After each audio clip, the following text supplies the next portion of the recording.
لا السلام عليكم ورحمة الله وبركاته. الشمار كفوني درجتو بوليان كيا قاري في قاري يعني جرى الحمد لله نقاكوتي سنسبة جرات سنين جدا إيجا هر اللي برمسا أفان رمو في إنجلي فاق برمسي كينيا كهن أرى وعي مالتي يوجتان وعي ji'oota waggaan ja'a meeqa qabaa? Waggaan ja'a 12 qabaa. Ji'oota 12 kana afaan Oromoo fi afaan Ingiliffaan akkasumas guyyaa meeqa qabaa? Guyyaan torban tokko yaani guyyaa torbanii jechuudha.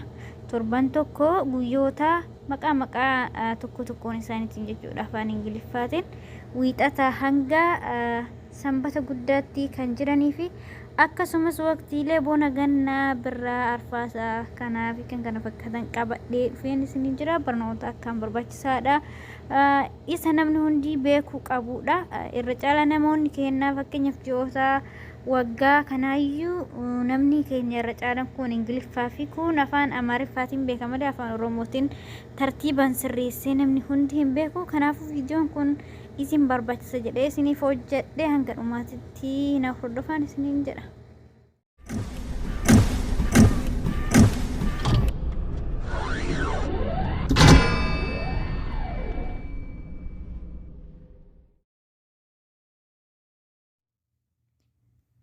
Waggaa year waggaa year ji'a month ji'a month torban weeks torban weeks guyyaa dates guyyaa dates January amajjii January amajjii February gurraandhala February gurraandhala March bitootessa March bitootessa April eebla April eebla May caamsaa May caamsaa June waxabajjii June waxabajjii adoolessa July adoolessa August hagayya August hagayya September fulbaana September fulbaana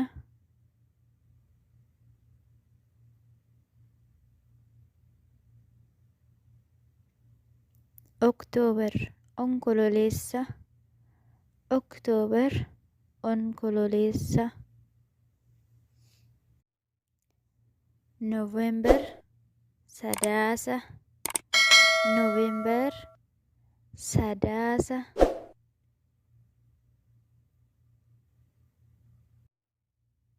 December muddee December muddee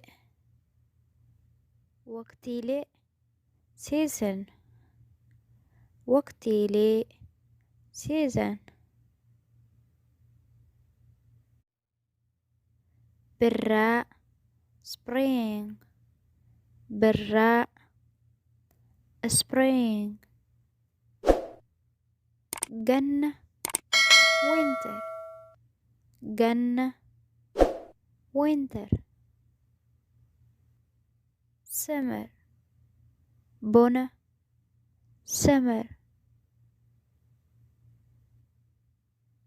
arfaasa autumn arfaasa atumin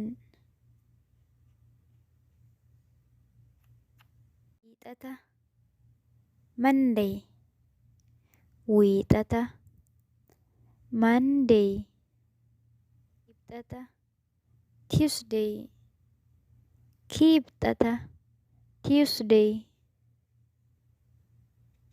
roobii Wednesday roobii Wednesday kamisa Thursday kamisa Thursday jimaata Friday jimaata Friday